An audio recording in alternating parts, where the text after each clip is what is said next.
This is the Horse Radio Network.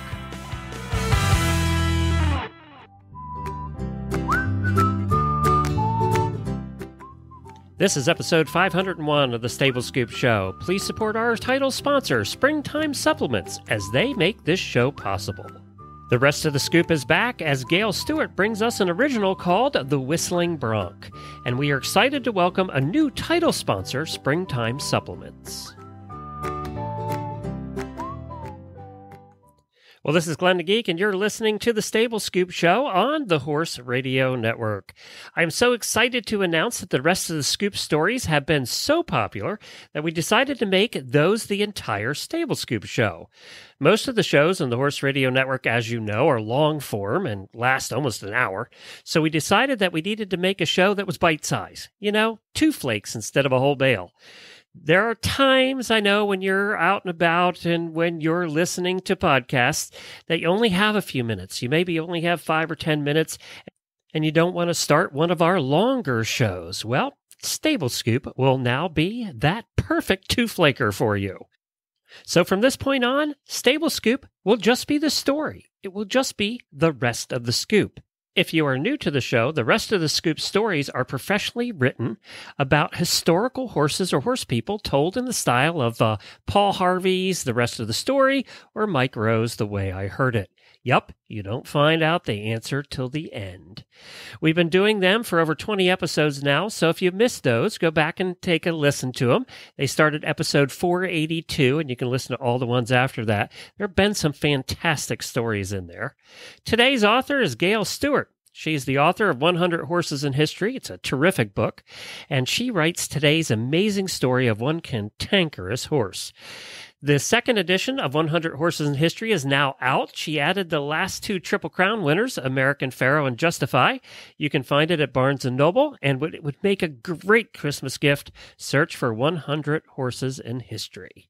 We are also super excited to welcome a brand new title sponsor to Stable Scoop, Springtime Supplements. Springtime Supplements has been dedicated to improving the lives of horses with the Springtime brand of supplements, and they've been doing it since 1979. I asked the HRN auditors about using Springtime, and I got comments like this. Yep, I've used their spirulina for my COPD mare and dog joint products. Their customer service was good, shipping always on time. And another one said, I used their Daily Calm for my mare. And another auditor said, I used their dog supplement, and it seems to work really well. Springtime offers supplements for joint health, immune support, calming, hoof and coat, insect control, and much, much more. Before I tell you about one of their really interesting products, Ahi Flower Oil, I wanted to mention they have a special just for listeners of the Stable Scoop Show. If you receive an automatic 15% off and free shipping just for mentioning the show, be sure you go to springtimeinc.com/stablescoop, call one of their knowledgeable reps, and be sure to mention the discount code StableScoop. Have you heard of Ahi Flower Oil? We all know about the importance of essential fatty acids for horses. We talked about that a lot on the shows. But recently a plant was discovered to provide completely balanced omega-3, 6, and 9. They call it Ahi flower. Until now, you had a few options. You could use fish oil, but let's face it, horses are herbivores. They don't tend to eat fish.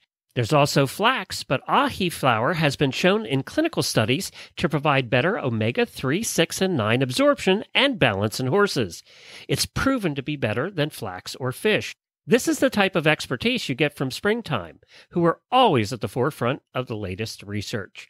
And don't forget, Springtime also has a full line of canine supplements to keep your dogs at peak wellness, too. That website again is springtimeinc.com/stablescoop. The Whistling Bronc by Gail Stewart. Around the year 1900, a feisty coal black horse was born near Chugwater, Wyoming. His destiny was life as a working cow horse. Well, that didn't quite work out. Ranch hands found him impossible to train.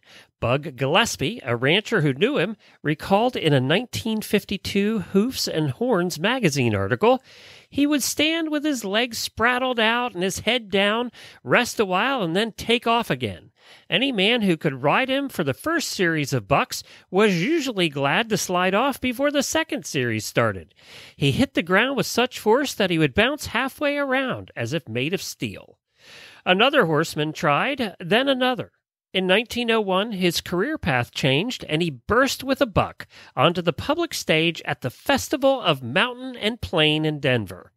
Forever after, he was feared and revered as one of the best saddle broncs to ever live. Rodeos in those days were loosely constructed affairs, staged in open fields, encircled by wagons, cars, people on foot and horseback. Bucking horses were snubbed to the saddle horns of dependable cow ponies. Riders mounted as best they could, and they were turned loose, and the chaos ensued. And it's not like today with a measly 8 seconds. Riders were required to ride for 30 seconds, or until the horse stopped bucking. This black bronc was stout and strong at 1,200 pounds. He had a coarse head, a short back, long hips, and boasted of a bit of Percheron blood. In the fall of 1902, John Coble and Sam Moore bought him for $25. Soon after, William F. Buffalo Bill Cody offered $2,000 for him, hoping to star him in his Wild West shows. Coble and Moore refused Cody's offer and kept their bronc until they died. Gillespie remembered, "That Bronc simply put more force in his jumps and lasted longer with the mostest jumps than any other horse." A touch of whimsy complemented his spine-snapping, teeth-jarring, face-in-the-dirt bucking philosophy.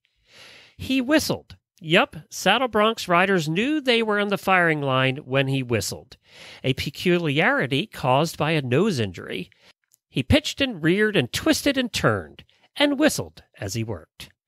In a 1905 rodeo in Cheyenne, Wyoming, bronc rider Otto Plaga stayed on him for 88 jumps before being ejected high into the sky. Guy Holt rode him in a Wyoming county fair and complained later that his back never fully recovered from the jolting and jarring he suffered on the storm deck of that whistling bronc. Champion bronc rider Billy Binder rode him for about 10 seconds, but the constant jolting caused blood to rush to his head. He nearly blacked out, then fell off and joined the legions of cowboys defeated by the whistling bronc.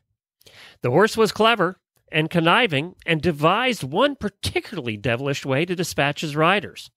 Once the cowboy was aboard, he ran to the center of the arena, unimpeded by people or horses, and quickly threw his rider. His famous trick of twisting in the air with front legs and hind legs kicking in different directions was equally efficient. Eventually, rodeo promoter C.B. Irwin bought him and starred him as a kind of traveling billboard, using him to meet all comers in promoting his rodeos nationwide. Successful riders were few and far between. As a matter of fact, in 1908 at the Cheyenne Frontier Days, Dick Stanley drew his name. It was Stanley's final ride. He rode him and won the championship. 5 years passed, and he tossed more and more riders up and then down into the dirt. He proved too much for just about everyone. Riding him was deemed unfair to cowboys trying to make a living. He was pulled from competition and became a sideshow. A hat was passed, and any cowboy who could ride him won the jackpot. If he was thrown, promoters kept the money. Few riders were successful, and the promoters loved it. Years passed, and as happens with most great athletes, age gentled him. Gillespie saddled him, tended him, and led him in parades, which the bronc really enjoyed. He seemed to like the band music and kept step to it. And what of the iconic bucking horse and rider logo, a trademark of Wyoming's license plate, the Wyoming State Quarter, and the University of Wyoming? Most dyed-in-the-wool Wyomingites are convinced, and will tell you so, that their whistling saddle bronc was the model and inspiration for that logo. Therein lies the controversy. It was designed by Wyoming Secretary of State Lester C. Hunt in 1936, using rider Stub Farlow as a model. As a U.S. Senator, Hunt confirmed to Wyoming State Archives and Historical Department that the black gelding was not the logo's model. The artwork, some say, is a composite of many good saddle broncs. The big bronc died at age 14 from blood poisoning, the result of a nasty wire cut on the back right leg. After all of that, and in his 14 years, he never failed to buck, never bucked into crowds, and never fell. All controversy aside, the whistling bronc is and always will be a celebrity among rodeo superstars. Bronze sculptures of him grace the University of Wyoming campus, and the Cheyenne Frontier Days Old West Museum. In 1979, he was inducted into the Pro Rodeo Hall of Fame in Colorado Springs, and a stone marker honors him at the Memorial Gardens of the National Cowboy and Western Heritage Center in Oklahoma City. So that black whistling Bronc, who was a fan of band music, was named for a river-going vessel that signals its intentions with a whistle. Yup, his name was Steamboat.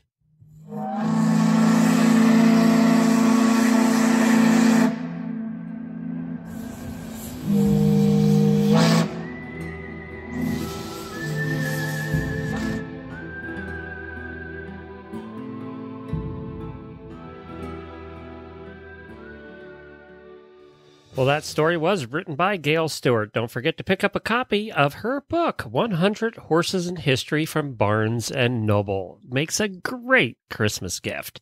Well, thank you for joining us on this Stable Scoop episode. You can find all the past episodes of the Stable Scoop radio show at stablescoop.com. Also, you can find all 15 of the shows on the Horse Radio Network by just downloading our Horse Radio Network app on the iOS or Android App Store, or going to horseradionetwork.com. And remember to visit our title sponsor, Springtime, at springtimeinc.com/stablescoop, and use the coupon code STABLESCOOP for 15% off and free shipping. This show will be coming out twice a month now, so look for the next episode in 2 weeks, and let me know, Glenn at horseradionetwork.com, if you're enjoying these stories, or maybe, perhaps, if you'd like to try and write one. That's it, everybody, and happy scooping.